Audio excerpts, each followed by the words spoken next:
Doctor. আমার নাম জয় জাজিদিয়া। আমি এবছর ইঞ্জিনিয়ারিং পাশ করেছি। আর প্রথমেই বলি, আমি এই প্রথমবারের মতো আপনার লেকচার শুনতে এসেছি। আর বিভিন্ন ধর্মগ্রন্থের উপর আপনার দখল সত্যিই প্রশংসনীয়। আপনি যথেষ্ট আত্মবিশ্বাসী, আর অনেক মুসলিম আছেন তারা আপনার কথা মানে। এখন আপনার কাছে আমার প্রশ্নটা কিছুটা রাজনৈতিক। আপনার কাছে আমার প্রশ্নটা হলো, আপনি কি মুসলিম ভাই বোনদের এই উপদেশ দেবেন যে তারা মহাত্মা গান্ধীর নীতিগুলো অনুসরণ করবে? যেমন ধরেন অহিংস আন্দোলন আর সত্যাগ্রহ, এইসব আন্দোলনের মাধ্যমেই আমরা ব্রিটিশদের কাছ থেকে স্বাধীনতা পেয়েছি।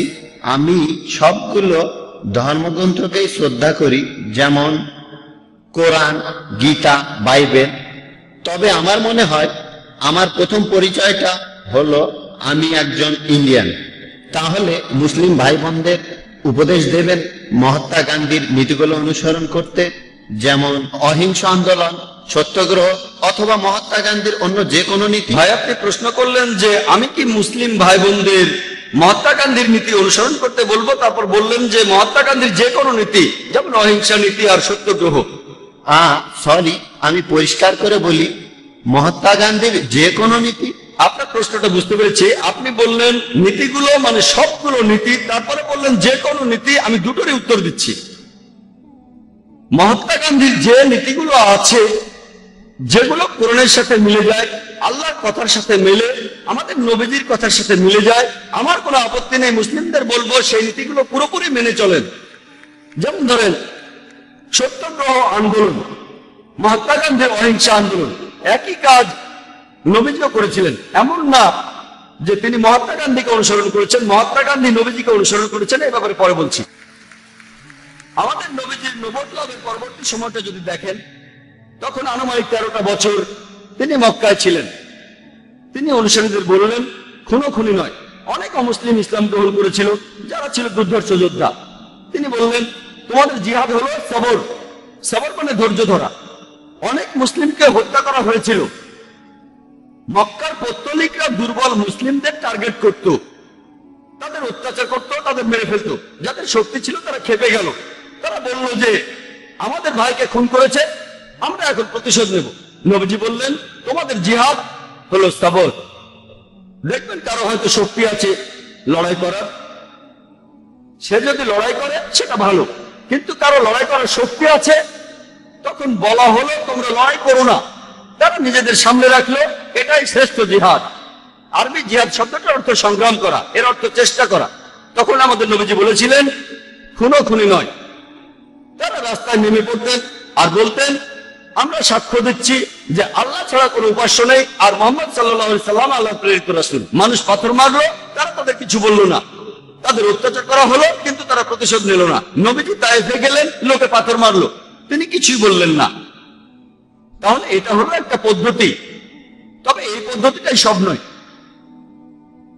আগে আমি উত্তরটা শেষ করি। না স্যার, ডক্টর জাকিরের কথা শেষ হলে তারপর প্রশ্ন করবেন, একটু ধৈর্য ধরুন। আচ্ছা আচ্ছা, ঠিক। আপনি প্রশ্ন করেছেন, আমি সেটার উত্তর দিচ্ছি।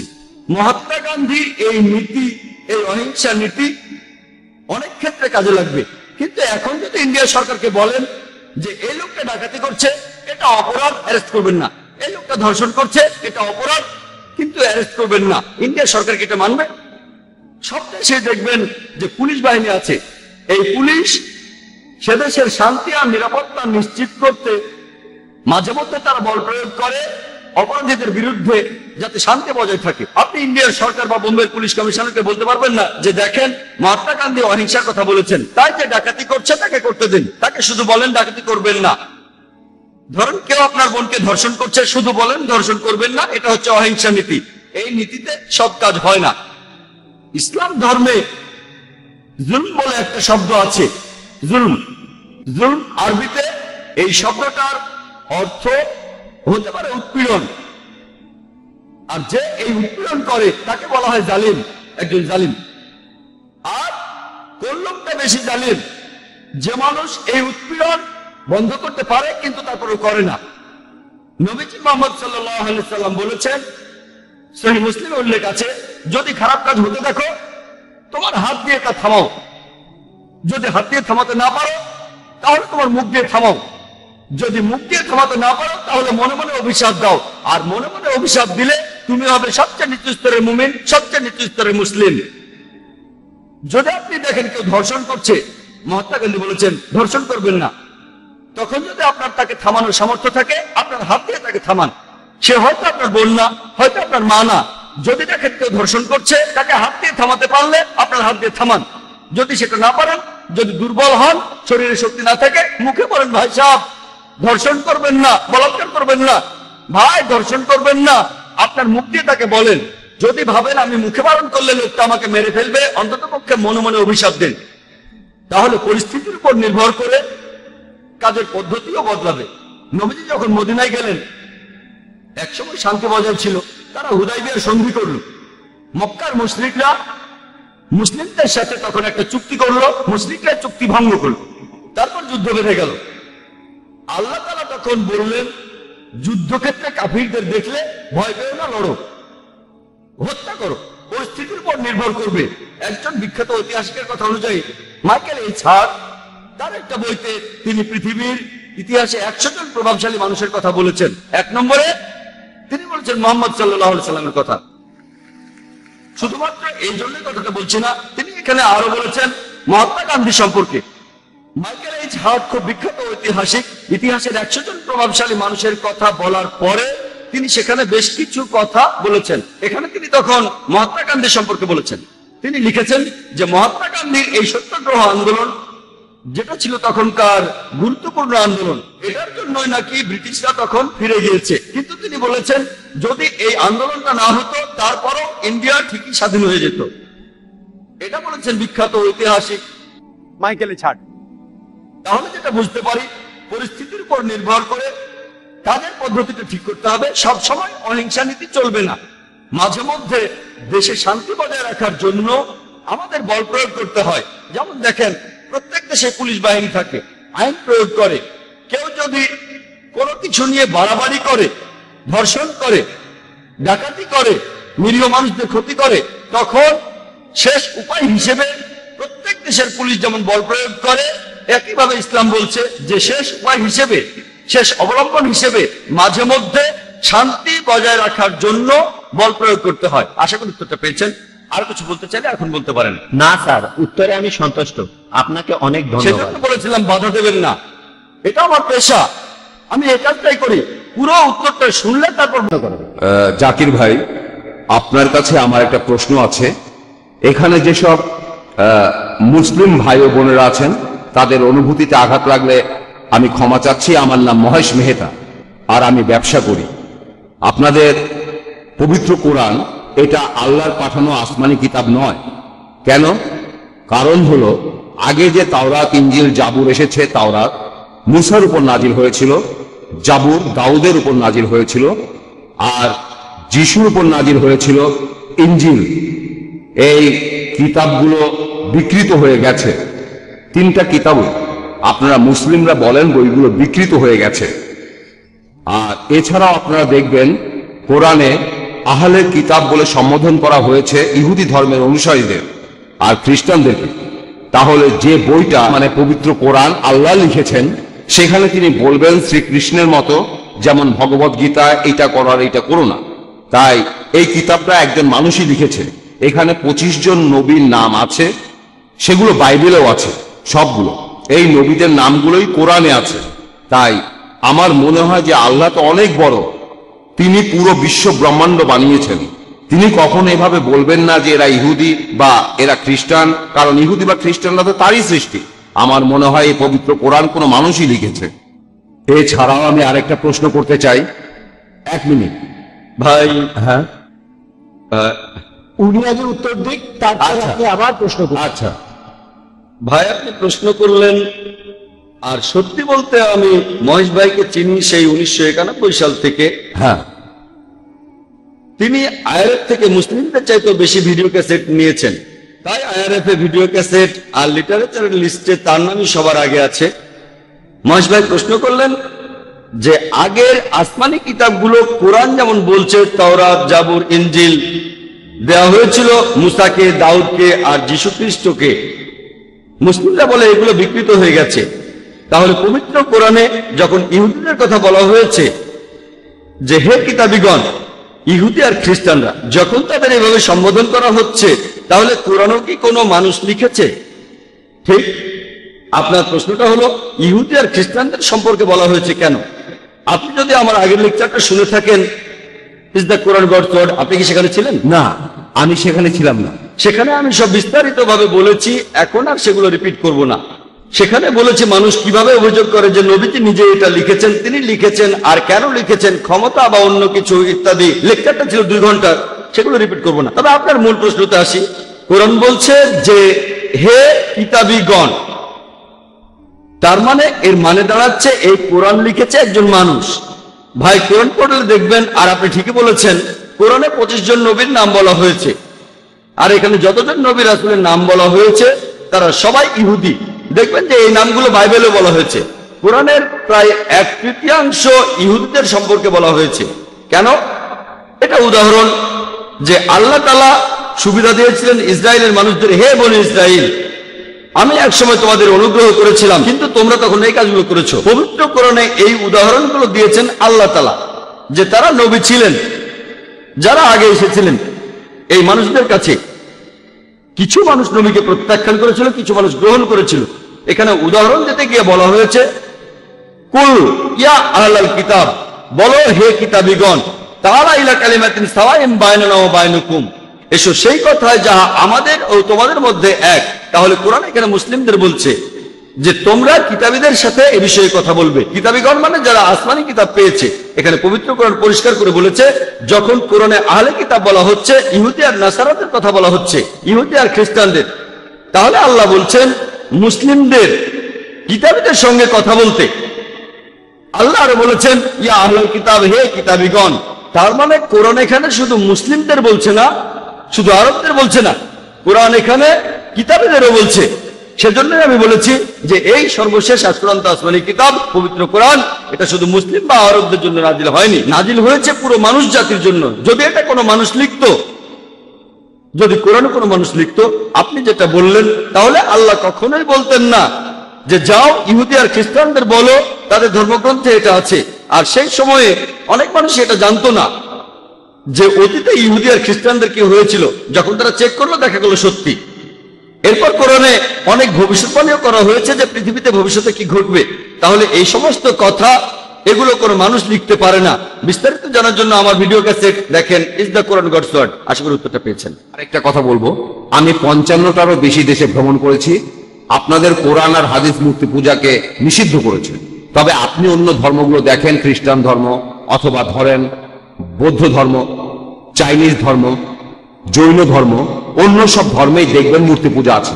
আপনারা মুসলিমরা পৃথিবীর সংখ্যার মাত্র 15 থেকে 20% হবেন সব মিলিয়ে, এটা শতকরা হিসাবে। তাহলে অন্যরা কি ভুল করছে? খ্রিস্টান ধর্মটা দেখেন, 1 মিনিট, যে কোনো অ্যাংলিকান চার্চ অথবা Russian orthodox, Greek orthodox, Catholic বা প্রোটেস্ট্যান্ট, চীনে দেখেন অনেক বড় মূর্তি ঈশ্বরের। তাহলে এরা সবাই ভুল? খুবই সুন্দর প্রশ্ন করলেন। তিনি বললেন পৃথিবীতে মুসলিম আনুমানিক 15 থেকে 20%, কেউ বলে 25%, সে যাই হোক, আপনি বললেন 15 থেকে 20%, আচ্ছা মেনে নিলাম। আপনি বললেন যে খ্রিস্টানরা তারা মূর্তি পূজা করে, আমিও একমত। আপনি বললেন যে বৌদ্ধরা বিশাল মূর্তি বানায়, তারা কি সবাই ভুল? ভাই, ইসলামের সংখ্যাগুরু হলে জেতা যায় না। ইসলামে সত্য সবার উপরে। বেশিরভাগ মানুষ এই কয়েকশো বছর আগেও মনে করত পৃথিবীর সমতল, বেশিরভাগ। এটা কি জানেন? কয়েকশো বছর আগেও বেশিরভাগ মানুষ মনে করত পৃথিবীর সমতল। পৃথিবী কি সমতল ভাই মহেশ? না না। তাহলে বেশিরভাগ মানুষেরও ভুল হতে পারে। ইসলাম ধর্মে আল্লাহ পবিত্র কোরআনে বলেছেন, সূরা ইসরার 81 নম্বর আয়াতে উল্লেখ করা হয়েছে, ওয়াকুল জাল হক ওয়া জাকাল বাতিল ইন্নাল বাতিলা কানা জাউকা, বলো সত্য উপস্থিত হয়েছে, মিথ্যা বিলুপ্ত হয়েছে, কারণ মিথ্যা প্রকৃতিগত কারণে বিলুপ্ত হবে। সেজন্য ইসলাম ধর্মের সংখ্যাগুরু হলে জেতা যায় না। যদি আমেরিকা যান, সেখানে দেখবেন পর্নোগ্রাফি, এটা নিষিদ্ধ না। আপনি এটা বিশ্বাস করেন? না, অনেক ইউরোপিয়ান এটা দেখায়। পর্নোগ্রাফিতে বিশ্বাস করেন? না, আমি বিশ্বাস খুব করি। ভালো, আপনি তো ভালো মানুষ, আপনাকে অভিনন্দন জানাই। কিন্তু পশ্চিমা বিশ্বের বেশিরভাগ মানুষই পর্নোগ্রাফিতে বিশ্বাস করে। আপনি কি এটা বিশ্বাস করেন? আপনি কি পর্নোগ্রাফি দেখবেন? খুব ভালো, ভালো ছেলে। দেখেন, আপনি সত্যের কাছাকাছি আছেন। সংখ্যাগুরু হলে জেতা যায় না। আপনি তখন বললেন যে খ্রিস্টান ধর্মে সবাই মূর্তি পূজা করে। খ্রিস্টান ধর্মে আসলে মূর্তি পূজা নেই, কিছু খ্রিস্টান মূর্তি পূজা করে, যেমন কিছু মুসলিম ভুল কাজ করে। যদি খ্রিস্টানদের বাইবেল পড়েন, আর আমিও নিশ্চিত যে আপনি বাইবেল পড়েছেন, বাইবেলে উল্লেখ করা আছে, বুক অব ডিউটেরোনমি 5 নম্বর অধ্যায়ের 7 থেকে 9 নম্বর অনুচ্ছেদে বলা হয়েছে, তোমরা আমার কোনো প্রতিমূর্তি তৈরি করবে না। মহান স্রষ্টা তিনি বলেছেন, ওল্ড টেস্টামেন্টে আছে, তোমরা আমার কোনো প্রতিমূর্তি তৈরি করবে না। কোনো কিছুই না যেটার সাথে মিল আছে আকাশমণ্ডলের কিছু, পৃথিবীর কিছু, অথবা পৃথিবীর নিচের কিছু। তোমরা তাদের সেবা করবে না, তাদের কাছে নতজানু হবে না, কারণ আমি তোমাদের ঈশ্বর এবং প্রভু খুবই প্রতিহিংসা পরায়ণ। এই কথা আবারও আছে বুক অব এক্সোডাস 20 নম্বর অধ্যায়ের 3 থেকে 5 অনুচ্ছেদে, যে তোমরা আমার কোনো প্রতিমূর্তি তৈরি করবে না, কোনো কিছুই না যার সাথে মিল আছে আকাশের কিছুর, পৃথিবীর কিছুর, অথবা পৃথিবীর নিচের কিছুর। তোমরা এদের সামনে নতজানু হবে না, সেবা করবে না, কারণ আমি তোমাদের ঈশ্বর এবং প্রভু খুবই প্রতিহিংসা পরায়ণ। তাহলে ওল্ড টেস্টামেন্ট অনুযায়ী মূর্তি পূজা নিষিদ্ধ কাজ। আর যীশু খ্রিস্ট নিজেই বলেছেন, এটা আছে গসপেল অফ ম্যাথিউ 5 নম্বর অধ্যায়ের 17 থেকে 20 অনুচ্ছেদে, মনে করো না আমি নবীদের আইন বাতিল করতে এসেছি, এগুলোকে বাতিল করতে আসিনি, পূরণ করতে এসেছি। তোমাদের মধ্যে যদি কেউ কোনো একটা আইন ভাঙে আর অন্য কেউ ভাঙতে বলে, সে তাহলে স্বর্গের রাজ্যে প্রবেশ করতে পারবে না, আর যে এই আইনগুলো মেনে চলবে সে স্বর্গের রাজ্যে প্রবেশ করতে পারবে। যদি তাদের ন্যায়নিষ্ঠতা গ্রন্থে বলা ন্যায়নিষ্ঠার চাইতে বেশি না হয়, তাহলে তারা স্বর্গের রাজ্যে প্রবেশ করতে পারবে না। তাহলে যীশু খ্রিস্টের কথা অনুযায়ী আপনি যদি স্বর্গের রাজ্যে প্রবেশ করতে চান, আপনাকে তাহলে ওল্ড টেস্টামেন্টের সবগুলো আইন মানতে হবে, মুসা নবীর আইন মানতে হবে। স্রষ্টার কোনো প্রতিমা বানাবেন না। তারপরও মানুষ বানায়, কেন? সব খ্রিস্টানরা কিন্তু বানায় না, প্রোটেস্ট্যান্টরা বানায় না। খ্রিস্টান ধর্ম সম্পর্কে আপনার জ্ঞান বেশ কম, আপনি এখনো ছাত্র। ক্যাথলিকরা এটা করে, তারা মূর্তি বানায়। এজন্যই প্রোটেস্ট্যান্টরা প্রোটেস্ট করেছিল যে আপনাদের কাজটা ভুল। তাহলে বাইবেলের কথা অনুযায়ী সৃষ্টিকর্তার কোনো প্রতিমা বানাতে পারবেন না। আপনার কথা মানি? বেশিরভাগ হিন্দুই মূর্তি পূজা করে। আমি আগে বলেছিলাম, নাতাস্তি প্রতিমা আস্তি, মহান সৃষ্টিকর্তার কোনো প্রতিমা নেই, কোনো ছবি নেই, কোনো ভাস্কর্য নেই, তার কোনো মূর্তি নেই। আপনি কি মূর্তি পূজা করেন? হ্যাঁ, আমি করি। আচ্ছা, তাহলে তো বেদ মানছেন না। আমি আসলে সবগুলো ধর্মই মানি, সব ধর্মই এক, কারণ মহান ঈশ্বর সবগুলো ধর্ম সম্পর্কেই জানেন। ভাই, আপনি যদি সবগুলো ধর্মই বিশ্বাস করেন, তার মানে আপনি অন্য ধর্ম পালন করছেন কিনা জানি না, তবে হিন্দু ধর্ম পালন করছেন না। আপনি হিন্দু ধর্ম পালন করছেন না। আমি আপনাকে বলি, ঈশ্বর তো ঘুমাচ্ছেন না, তিনি সবই জানেন। তিনি তো সবকিছু সৃষ্টি করেছেন, সবকিছু, তাই তিনি সবগুলো ধর্ম সম্পর্কেই জানেন, যেমন ইসলাম। ভাই, আপনি একবারে একটা প্রশ্ন করেন, লম্বা লাইন দেখা যাচ্ছে, এই প্রশ্নটার উত্তর দিচ্ছি, এরপরে লাইনের পেছনে গিয়ে দাঁড়াবেন, তারপর সময় আসলে প্রশ্ন করবেন, ঠিক আছে? প্রশ্ন করেছেন যে ঈশ্বর কি ঘুমাচ্ছেন? আল্লাহ এই কথার উত্তর দিয়েছেন পবিত্র কোরআনে সূরা বাকারার 255 নম্বর আয়াতে উল্লেখ করা হয়েছে। আল্লাহ বলেছেন, আল্লাহু লা ইলাহা ইল্লা হুয়াল হাইয়ুল কাইয়ুম লা তাখুযুহু সিনাতুন ওয়ালা নাওম, যে আল্লাহ অবিনশ্বর, চিরস্থায়ী, তিনি কারো মুখাপেক্ষী নন, তার নিদ্রার প্রয়োজন হয় না, তন্দ্রা তাকে স্পর্শ করে না, বিশ্রামের প্রয়োজন হয় না। আমাদের ঘুমানোর প্রয়োজন হয়, আমাদের বিশ্রাম নেওয়ার প্রয়োজন হয়, আল্লাহ তাআলার ঘুমানোর প্রয়োজন হয় না। আল্লাহ তাআলা পবিত্র কোরআনে বলেছেন, তিনি যদি চাইতেন তাহলে পৃথিবীর প্রত্যেকটা মানুষকে বানাতে পারতেন মুসলিম হিসেবে, মুসলিম বানাতে পারতেন। আল্লাহর পক্ষে খুবই সোজা, শুধু কুন ফায়াকুন। তবে এই জীবনটা পরকালের জন্য পরীক্ষা। আল্লাহ আপনাকে পরীক্ষা করছেন, আমাকেও পরীক্ষা করছেন। আল্লাহ যদি চান আপনি আর কখনো মূর্তি পূজা করবেন না, তাহলে তো পরীক্ষাটা থাকলো না। পরীক্ষাটা হচ্ছে, আল্লাহ আপনাকে কিছু আইন দিয়েছেন, এখন আপনি সেগুলো মানবেন কি মানবেন না। আপনি নাকি সবগুলো ধর্মই মানেন, কিন্তু আপনি তো হিন্দু ধর্ম মানছেন না, আপনি তো ইসলাম মানছেন না, আপনি তো খ্রিস্টান ধর্ম মানছেন না, শিখ ধর্ম মানছেন না, বৌদ্ধ ধর্ম মানছেন না। আমাকে এমন কোন কথা দেখান যেখানে ধম্মপট বলছে, বৌদ্ধ যে কোনো গ্রন্থ বলছে যে বুদ্ধ তার মূর্তি বানাতে বলেছেন। তিনি কখনোই বলেননি। বুদ্ধ কোথায় বলছেন? আগামীকাল ধরেন কোন মুসলিম যে নবীজি মুহাম্মদ সাল্লাল্লাহু আলাইহি সাল্লামের মূর্তি বানালো, সে যদি মূর্তি বানিয়ে তার পূজা করে, আমি বলবো সেটা ভুল। নবীজি কখনোই তার মূর্তি বানাতে বলেননি। এখন কিছু মানুষ যদি কোনো ভুল কাজ করে থাকে, হোক তারা সংখ্যালঘু বা সংখ্যাগুরু, সেটা তখন সত্যি হয়ে যায় না। গৌতম বুদ্ধ কখনোই তার মূর্তি বানাতে বলেননি। এখন কেউ এই মূর্তিগুলোর বিরুদ্ধে গেলে সে আসলে বৌদ্ধদের ধর্ম পালনে সাহায্য করছে। শুধু বুদ্ধের একটা বিশাল মূর্তি বানিয়েছে বলেই তারা বুদ্ধকে মানে, এমনটা কিন্তু ঠিক না। সেজন্য আমি বলেছি, যদি কোনো ধর্মকে বুঝতে চান, অনুসারীদের দেখবেন না, ভাই মহেশ আমাকে দেখবেন না, ধর্মগ্রন্থগুলোকে দেখেন। পবিত্র কোরআন দেখেন, পবিত্র কোরআন পড়েন, আপনাদের বেদ পড়েন, যেগুলো কমন সেগুলো মেনে চলেন, আর যেগুলো কমন না সেগুলো পরে দেখবেন। আপনি নাকি সব ধর্মই পালন করেন, আপনি তো হিন্দু ধর্ম মানছেন না, খ্রিস্টান ধর্ম মানছেন না, ইসলাম ধর্ম মানছেন না, সবগুলো তো পরের কথা। আমি বলছি অন্তত পক্ষে কমন জিনিসগুলো আপনি মেনে চলেন, যেগুলো কমন না সেটা নিয়ে পরে কথা বলবো। আপনি তো কমন জিনিসগুলো মেনে চলছেন না, সবগুলো মানা তো পরের কথা। যেদিন আপনি মূর্তি পূজা বন্ধ করবেন সেদিন আমি কথা বলতে পারবো যে আপনি সবগুলো ধর্মের সবচেয়ে প্রধান কথাটা মানছেন। যেদিন আপনি মোহাম্মদ সাল্লাল্লাহু আলাইহি সাল্লামকে সর্বশেষ চূড়ান্ত নবী হিসেবে মানবেন সেদিন বলতে পারবো আপনি বেশিরভাগ প্রধান ধর্মের সবচেয়ে প্রধান দুটো কথা মানছেন। আশা করি উত্তরটা পেয়েছেন। ভাই অভিষেক এসেছেন, যিনি একটু আগেই প্রশ্ন করলেন, তিনি স্টেজের পেছনেই আছেন। তিনি ডক্টর জাকির নায়েকের কাছ থেকে আরেকটা কোরআন নেওয়ার সুযোগটা হারাতে চান না, তাই উনি স্টেজে আসছেন।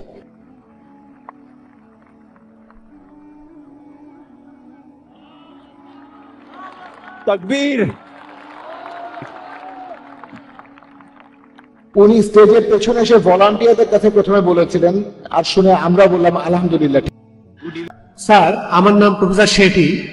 আমি পেশায় একজন ইঞ্জিনিয়ার, এছাড়া আমি শিক্ষকতাও করে থাকি। আল্লাহর রহমতে অঙ্কে আমার মাথা খুব ভালো। প্রথমেই আমি আপনার জ্ঞানের প্রশংসা করছি, প্রার্থনা করি আল্লাহ যেন আপনাকে দীর্ঘায়ু করেন। আর এখানকার সব মুসলিমকে ধন্যবাদ জানাই আমাকে প্রশ্ন করার সুযোগ দেওয়ার জন্য। স্যার, আমি ভগবত গীতা পড়েছি, আমি রামায়ণ পড়েছি। যেহেতু আমি হিন্দু, আমি মাঝে মধ্যে মন্দিরেও যাই। তবে আমার ভগ্নিপতি একজন মুসলিম, তার কোরআনটা নিয়ে আমি 2 বার পড়েছি। এখানে দেখলাম যে আপনারা কোরআনের কথাগুলো মেনে চলছেন। আমি নামাজের দোয়াগুলো অনুবাদ করেছি। দয়াময় পরম দয়ালু আল্লাহর নামে শুরু করছি, যিনি এই বিশ্বের সৃষ্টিকর্তা ও রক্ষাকর্তা, কর্মফল দিবসের মালিক। আমি এভাবে 10 বার, 15 বার, 20 বার পড়ি। তখন আমি সময়ের কথা না ভেবে ঈশ্বরের প্রার্থনা করি, আর এটা আমার খুব ভালো লাগে। আমার আয়ের উৎসটা নিয়ে আমার একটা প্রশ্ন আছে। যেহেতু আমি অঙ্কে ভালো, তাই স্টক মার্কেটে নিয়েও অ্যানালাইসিস করি। এখনো মার্কেটও খুব ভালো বুঝি, ফিউচার এন্ড অপশন। আমি জানি না মানুষ স্টক মার্কেট কতটা বোঝে। যেহেতু আমি অনেক হিসাব করে ইনভেস্ট করি, তাই সবসময় আমার কিছু লাভ থাকে, মাসে শেষ বেশ ভালো করি। এটা একটা অঙ্কের খেলা, যেটা সব মানুষ বোঝে না। এভাবে আয় করার অনুমতি কি আছে? গত 3 বছর এটা নিয়ে ভাবছি। আমি চাইলে স্টক মার্কেটে অনেক টাকা আয় করতে পারি, তবে আমি হারাম আয় চাই না। এটা নিষিদ্ধ হলে আমি আর কখনো এটা করব না, তাহলে আমি শুধুমাত্র শিক্ষকতাই করে যাব। আলহামদুলিল্লাহ। ভাই খুব সুন্দর প্রশ্ন করেছেন। এটাও ভালো লেগেছে যে উনি ভগবত গীতা, রামায়ণ এসব পড়ার পর 2 বার পবিত্র কোরআন পড়েছেন, এর কথাগুলো মানেন। ওনার ভগ্নিপতি একজন মুসলিম, আর উনি হচ্ছেন অঙ্কে খুব ভালো। আমিও এক সময় অঙ্কে খুব ভালো ছিলাম। স্কুলে থাকার সময় ক্লাস 1 থেকে ক্লাস 9-10 পর্যন্ত ভালো নম্বর কথা পেয়েছি। বলি স্যার, আপনার মতো কাউকে আমি দেখিনি। আর আল্লাহ যদি চান আমিও আপনার মতো একদিন হব। ঈশ্বর যদি চান, যদি আল্লাহ চান, তাহলে আমি একদিন আপনার মতোই হব। ইনশাআল্লাহ, ইনশাআল্লাহ। প্রথম প্রশ্নের উত্তর দেই, ইনশাআল্লাহ, তারপরে এই সম্পর্কে কথা বলবো। আমাকে প্রশ্ন করলেন যে আপনি স্টক মার্কেটে ব্যবসা করেন, সেখানে বিভিন্ন হিসাব নিকাশ করা হয়, আর আপনি এই গাণিতিক বিশ্লেষণে এতটাই ভালো যে প্রতি মাসে আপনার কিছু লাভ থাকে। আপনার প্রশ্নটা কি হালাল না হারাম? স্টক মার্কেটের কথা যদি বলতে হয়, স্টক মার্কেট এটা হারাম না, হারাম না। আপনি যে স্টক নিয়ে ব্যবসা করছেন সেটা ইসলাম ধর্মের নিয়ম অনুযায়ী হতে হবে। ইসলাম ধর্মে যেটা হারাম সেটা হচ্ছে রিবা, অর্থাৎ সুদ। পবিত্র কোরআনে সব মিলিয়ে 8 জায়গায় বলা হয়েছে। আল্লাহ তাআলা বলছেন রিবা হচ্ছে হারাম। সূরা ইমরানের 130 নম্বর আয়াতে উল্লেখ করা হয়েছে, সূরা নিসার 161 নম্বর আয়াতে আছে, সূরা বাকারার 275 নম্বর আয়াতে 3 বার বলা হয়েছে, সূরা বাকারার 276 নম্বর আয়াতে, এছাড়াও সূরা বাকারার 278 নম্বর আয়াতে আছে, বলা হয়েছে তোমরা আল্লাহকে ভয় করো আর সুদের বকেয়াটা ছেড়ে দাও। তোমরা যদি সুদের বকেয়াটা ছেড়ে না দাও, সূরা বাকারার 279 নম্বর আয়াতে আল্লাহ বলছে আল্লাহ ও তার রাসূলের সাথে যুদ্ধের প্রস্তুতি নাও, আল্লাহ ও তার রাসূল। তাহলে সুদের কারবার করা হারাম। তবে শেয়ার মার্কেট, এখানে ইসলামের কিছুটা নিয়ম মেনে চলা হয়, সেখানে লাভ বা ক্ষতি হতে পারে। শেয়ার মার্কেটে ব্যাংক থেকে লোন দেওয়ার ব্যাপারে আমরা তখন অংশীদার হই, কারণ ব্যাংকিং সিস্টেমে ধনী লোক আরো ধনী হয়, গরিব মানুষ আরো গরিব। এভাবে সমাজে নতুন কালচার দেখা, যেমন মেয়েদের টিজ করা, তারপর বিভিন্ন জুয়ার আখড়া, মদ খাওয়ার ভার, ইসলামের নিয়মটা আলাদা, ইসলাম ধর্ম একটু আলাদা। তাহলে ইসলাম আমাদের লাভ করতে উৎসাহিত করে। স্টক মার্কেটে আপনি কি করেন? শেয়ার কেনেন।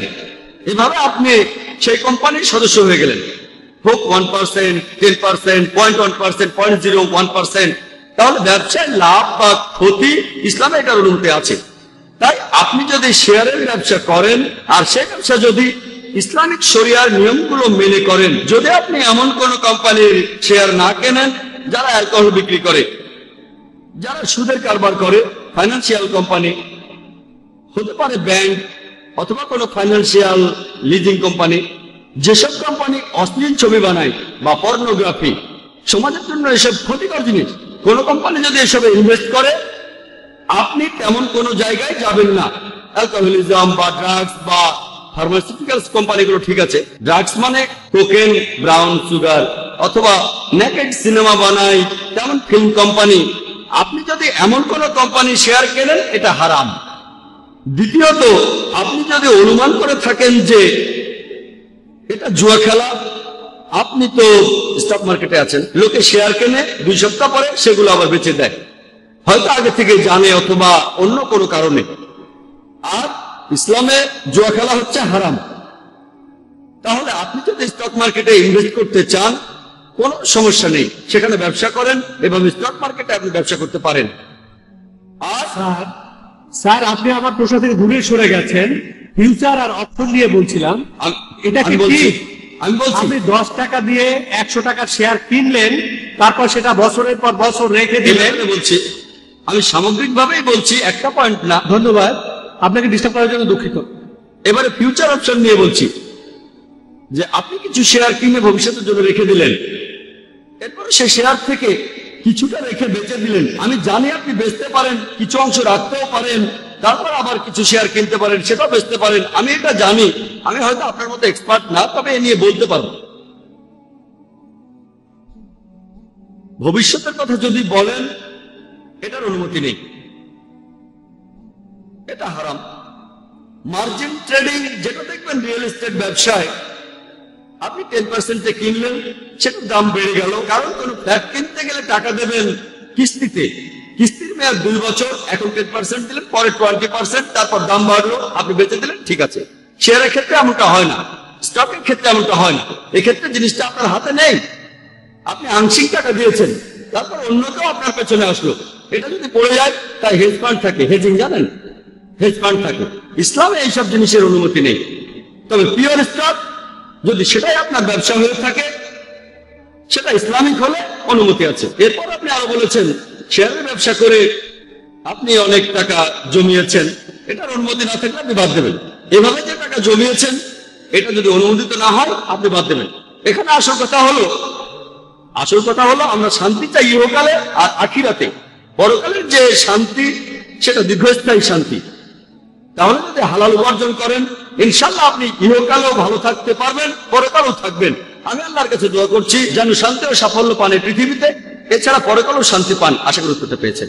ধন্যবাদ, ধন্যবাদ, আমাকে সময় দেওয়ার জন্য অনেক ধন্যবাদ। আমি আপনার সব কথাগুলো মেনে চলবো। হ্যাঁ ভাই, আমার নাম অভিষেক। আমি 14 বছর বয়সে বাসায় ঝগড়াঝাটি করে পালিয়ে গিয়েছিলাম। সৌদি আরবের এক লোক আমাকে তখন কেরালায় নিয়ে যায়। তার কাছে ইসলাম সম্পর্কে জেনেছি। 2 বছর আগে আমি ইসলাম ধর্ম গ্রহণ করেছি। আমি এখন সব দর্শক শ্রোতার সামনে সাক্ষ্য দিচ্ছি, আশহাদু আন লা ইলাহা ইল্লাল্লাহ, আশহাদু আন্না মুহাম্মাদান আবদুহু ওয়া রাসূলুহু।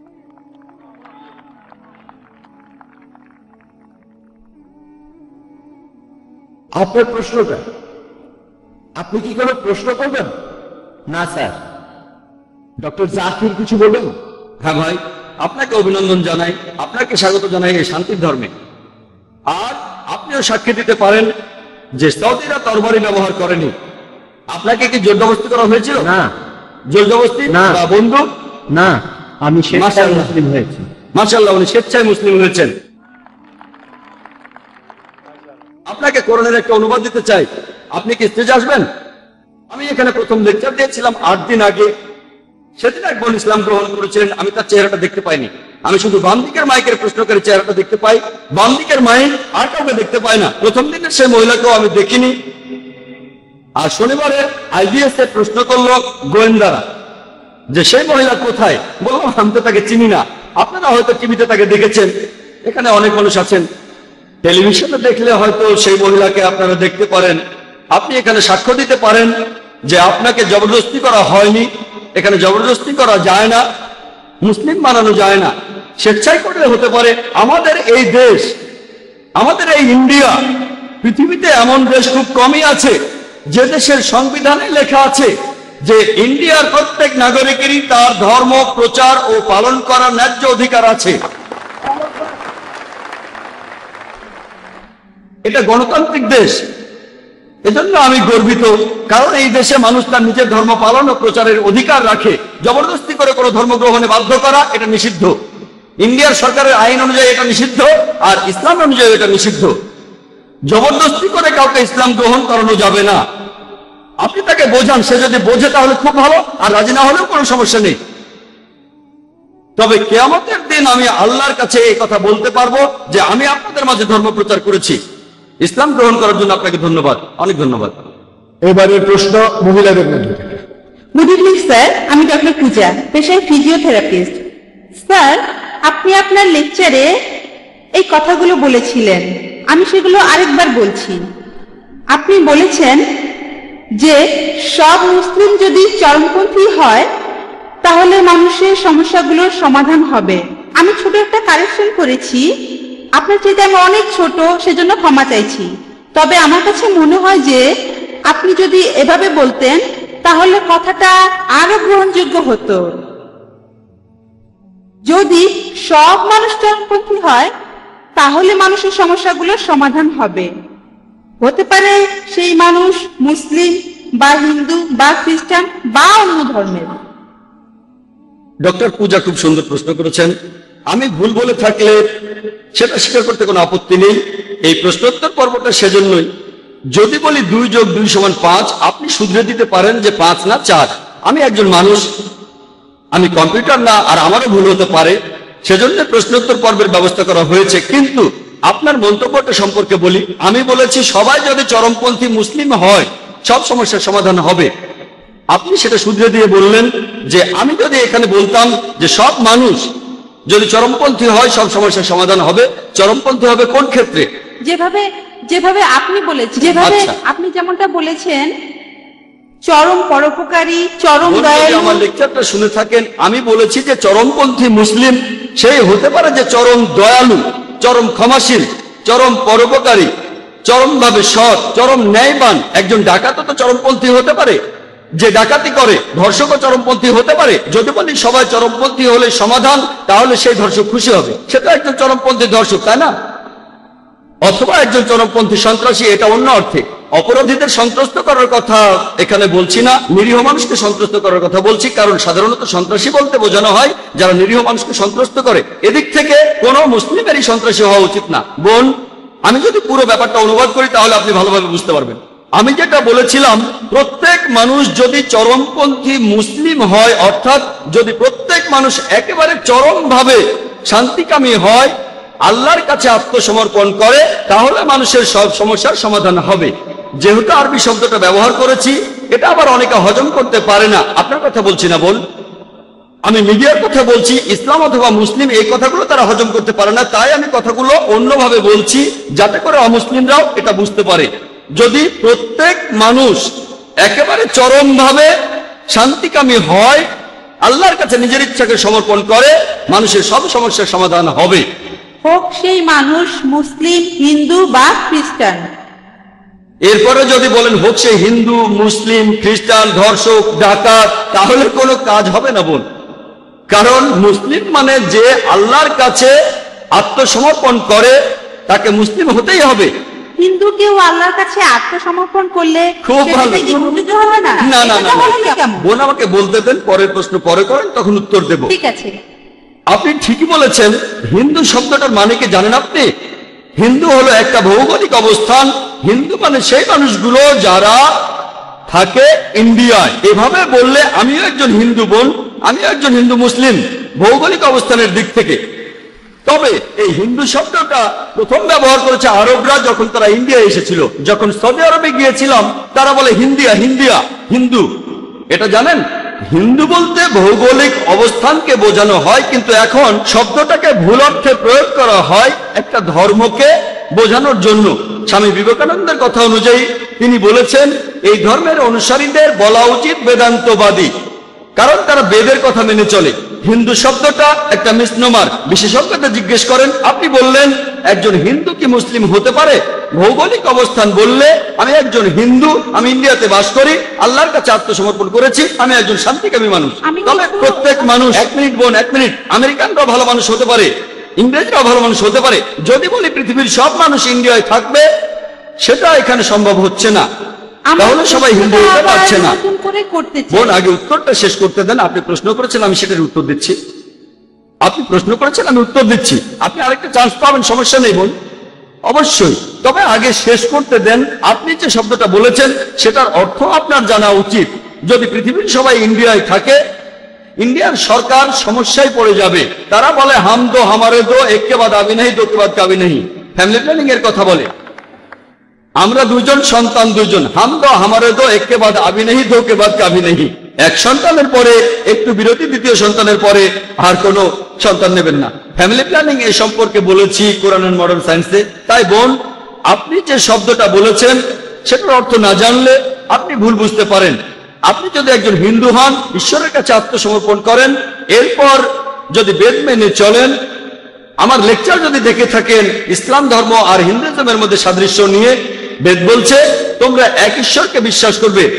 যদি বেদের কথা মানেন, উপনিষদে উল্লেখ আছে, ছান্দোগ্য উপনিষদ 6 নম্বর অধ্যায়ের 2 অনুচ্ছেদের 1 নম্বর পরিচ্ছেদে বলা হয়েছে যে এককাম এবিদ্বিতীয়াম, ঈশ্বর কেবলমাত্র একজন, দ্বিতীয় কেউ নেই। বেদে উল্লেখ করা হয়েছে, যজুর্বেদের 32 নম্বর অধ্যায় 3 অনুচ্ছেদে আছে, নাতাস্তি প্রতিমা আস্তি, মহান সৃষ্টিকর্তার কোনো প্রতিমা নেই। প্রতিমা মানে ছবি, মূর্তি, ভাস্কর্য, ফটোগ্রাফ। বেদের কথা অনুযায়ী মহান সৃষ্টিকর্তার কোনো ছবি নেই, কোনো ফটোগ্রাফ নেই, কোনো ভাস্কর্য নেই, কোনো মূর্তি নেই। যদি এমন হিন্দু হয়ে থাকেন, বেদে উল্লেখ আছে যে আরেকজন অবতার পৃথিবীতে আসবেন, সর্বশেষ রাসূল, তার নাম হবে মুহাম্মদ সাল্লাল্লাহু আলাইহি সাল্লাম।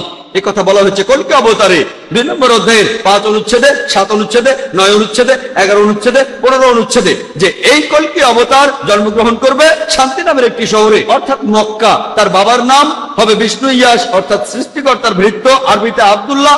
আর নবীজির বাবার নামও ছিল আব্দুল্লাহ। তার মায়ের নাম হবে সুমতি, অর্থাৎ শান্তি প্রিয়, প্রশান্ত। আরবিতে বললে হবে আমিনা। আর আমাদের নবীজির মায়ের নাম ছিল আমিনা। সে জন্মাবে মাধব মাসের 12 দিনে। নবীজি 12 রবিউল আউয়ালে জন্মেছিলেন। তার 4 জন সঙ্গী থাকবে, ইনারা হলেন খুলাফায়ে রাশিদিন। আমি এভাবে আরো বলে যেতে পারি। আমি এখানে সংক্ষেপে হিন্দুইজম আর ইসলামের সাদৃশ্যগুলো বললাম। আমি আপনাকে যেটা বলবো, আসলে এটা মেনে নেই। অন্তত একটা বই ঈশ্বর পাঠিয়েছেন। হিন্দুরা বলবে যে বেদ হচ্ছে ঈশ্বরের বাণী, খ্রিস্টানরা বলবে বাইবেল ঈশ্বরের বাণী, মুসলিমরা বলবে কোরআন ঈশ্বরের বাণী। ধর্মগ্রন্থগুলোতে যে কথাগুলো এক, আসুন সেই সাদৃশ্যগুলো দেখি। তাআলা ইলা কালিমাতিন সাওয়াইন বাইনানা ওয়া বাইনাকুম, এসো সেই কথা যাহা তোমাদেরও আমাদের মধ্যে এক। এখন যেখানে সাদৃশ্য নেই সেটা নিয়ে এখন লড়াই করব না, পরে কোনো একদিন করব।